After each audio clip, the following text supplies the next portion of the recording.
आप देख रहे हैं आंखें न्यूज 24। आइए नजर डालते हैं रात 8 बजे तक की खास खबरों पर। भोजपुर के भरत तिवारी एनकाउंटर में बड़ी कार्रवाई। पहली गोली चलाने वाला एसटीएफ जवान हुआ गिरफ्तार। सिपाही और जमादार के वाहन जांच करने पर रोक, सिर्फ जाम फ्री रखेंगे सड़क, चेकिंग में दरोगा जरूरी। बिहार में पीएचसी के 80% डॉक्टर नहीं जानते हैं सीपीआर का तरीका। अगले 24 घंटे में कई जिलों में बारिश और ठनका का येलो अलर्ट। और बिहार राज्य शिक्षक स्थानांतरण नियमावली 2026 शिक्षकों के समायोजन समानुपातिकरण की प्रक्रिया शुरू।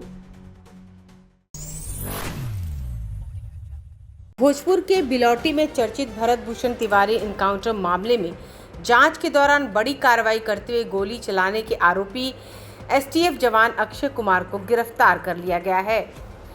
गुरुवार देर रात तकनीकी अनुसंधान और मोबाइल सर्विलांस की मदद से उसे गिरफ्तार किया गया। बताया जा रहा है वह लंबे समय से जांच में सहयोग नहीं कर रहा था और लगातार गैर हाजिर चल रहा था। यह गिरफ्तारी ऐसे समय हुई है जब कुछ दिन पहले ही भरत भूषण तिवारी के स्वजन ने मुख्यमंत्री सम्राट चौधरी से मुलाकात कर न्याय की मांग की थी।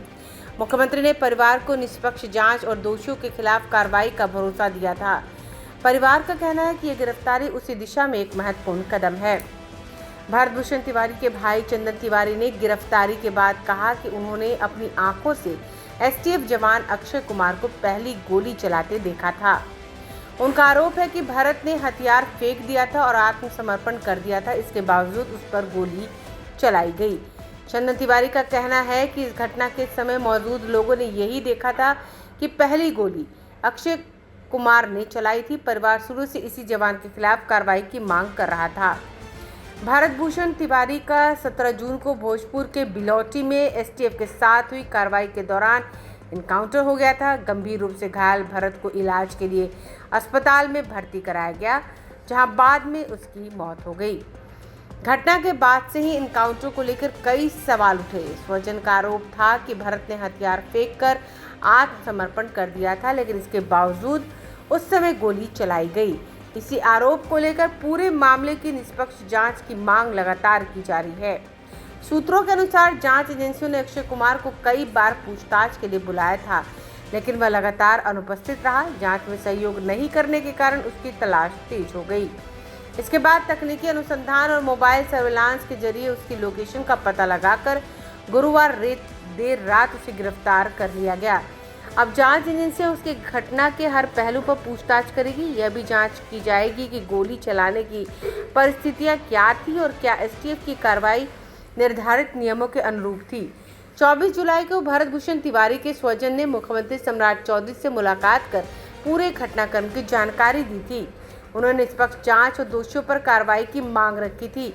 मुख्यमंत्री ने परिवार को न्याय दिलाने का भरोसा दिया था। मुख्यमंत्री से मुलाकात के बाद प्रशासनिक स्तर पर भी कार्रवाई हुई। जगदीशपुर के तत्कालीन एसडीओ को उनके पद से हटा दिया गया। वहीं उस समय के एसडीपीओ राजेश कुमार को भी मद्य निषेध विभाग से हटा दिया गया था।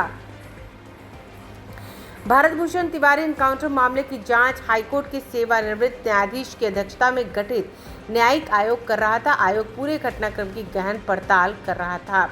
पुलिस अधिकारियों, एसटीएफ के जवानों, प्रत्यक्षदर्शियों और अन्य संबंधित लोगों के बयान दर्ज किए जा रहे हैं। अब आरोपी एसटीएफ जवान अक्षय कुमार की गिरफ्तारी के बाद जांच को और गति मिलने की उम्मीद है। आयोग की रिपोर्ट के आधार पर आगे की कानूनी और प्रशासनिक कार्रवाई तय की जाएगी। ब्यूरो रिपोर्ट, आंखें न्यूज 24। शुरुआत करते हैं बिहार की बड़ी खबर से, जहां पुलिस मुख्यालय ने ट्रैफिक व्यवस्था को सुधारने के लिए एक बहुत बड़ा कदम उठाया है। अब बिहार में सिपाही और जमादार यानी एएसआई रैंक के पुलिसकर्मी सड़क पर गाड़ियों की चेकिंग नहीं करेंगे। एडीजी ट्रैफिक सुधांशु कुमार ने स्पष्ट कर दिया है कि वाहन जांच का अधिकार केवल दरोगा या उससे ऊपर के अधिकारियों के पास ही रहेगा। यदि कोई सिपाही या एएसआई गाड़ी चेक करते हुए पाया गया तो उस पर कड़ी कानूनी कार्रवाई की जाएगी। अब इन जवानों का मुख्य काम सिर्फ सड़कों को जाम मुक्त रखना और ट्रैफिक को रेगुलेट करना होगा। इस पूरी व्यवस्था में पारदर्शिता लाने के लिए पुलिस मुख्यालय ने सख्त निर्देश जारी किए हैं। ट्रैफिक या वाहन चेकिंग ड्यूटी पर तैनात सभी पुलिस कर्मियों को अपना बॉडी वॉर्न कैमरा अनिवार्य रूप से ऑन रखना होगा। अगर कैमरा बंद रहता है और इस दौरान किसी राहगीर या वाहन चालक के साथ कोई विवाद होता है तो इसके लिए सीधे तौर पर संबंधित पुलिसकर्मी को ही जिम्मेदार माना जाएगा। इसके साथ ही पीक आवर्स के दौरान सभी पर्यवेक्षणीय पदाधिकारियों को अनिवार्य रूप से सड़क पर मौजूद रहने के निर्देश दिए गए हैं। राजधानी पटना में यातायात को सुगम बनाने और ट्रैफिक जाम की समस्या से निपटने के लिए कई अहम फैसले लिए गए हैं।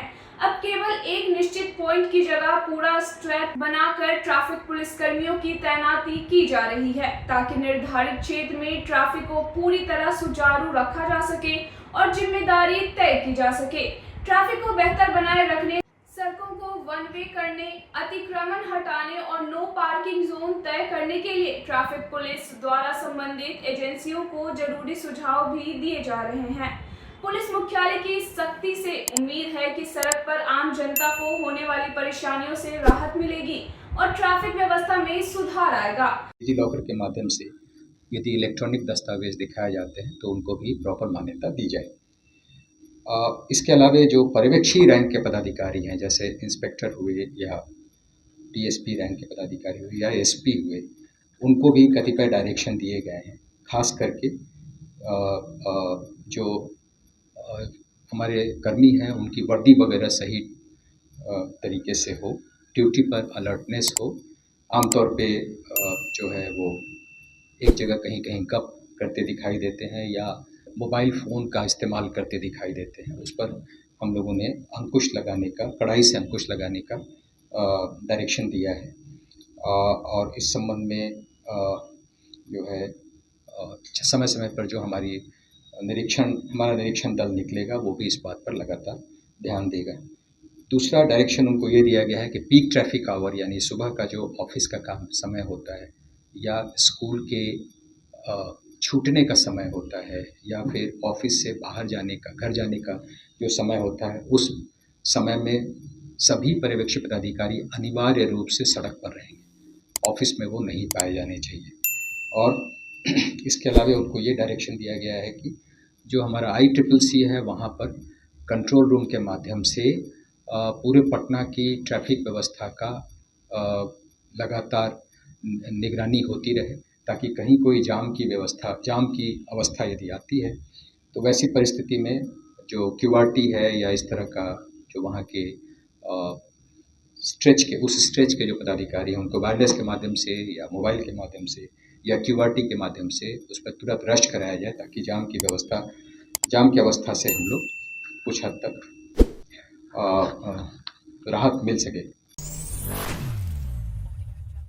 बिहार में मानसून की सक्रियता के बीच आज कई जिलों में मौसम का मिजाज बदला हुआ नजर आ रहा है। जहां एक तरफ कई इलाकों में बारिश और वज्रपात यानी ठनका का येलो अलर्ट जारी किया गया है, वहीं दूसरी तरफ कुछ जिलों में नमी के साथ उमस भरी गर्मी का असर भी देखने को मिल रहा है। मौसम विभाग के अनुसार मुजफ्फरपुर, पूर्वी चंपारण, पश्चिमी चंपारण, वैशाली, शिवहर, सीतामढ़ी, मधुबनी, दरभंगा, समस्तीपुर, सुपौल, सहरसा, मधेपुरा, गोपालगंज, सिवान, सारण, अररिया, किशनगंज, पूर्णिया, कटिहार, खगड़िया, कैमूर, मुंगेर, भागलपुर, बांका और जमुई समेत लगभग 25 जिलों में हल्के से मध्यम दर्जे की बारिश के साथ तेज हवाएं चलने की संभावना है। इन जिलों में कुछ स्थानों पर मेघ गर्जन और वज्रपात की चेतावनी को देखते हुए लोगों को विशेष रूप से सतर्क रहने की सलाह दी गई है, जबकि किसानों को मौसम विभाग के SMS अलर्ट पर नजर रखते हुए अपनी खेती बाड़ी के कार्य करने को कहा गया है। राजधानी पटना में इसके आसपास के इलाकों में गुरुवार को रुक रुक कर हुई बारिश के कारण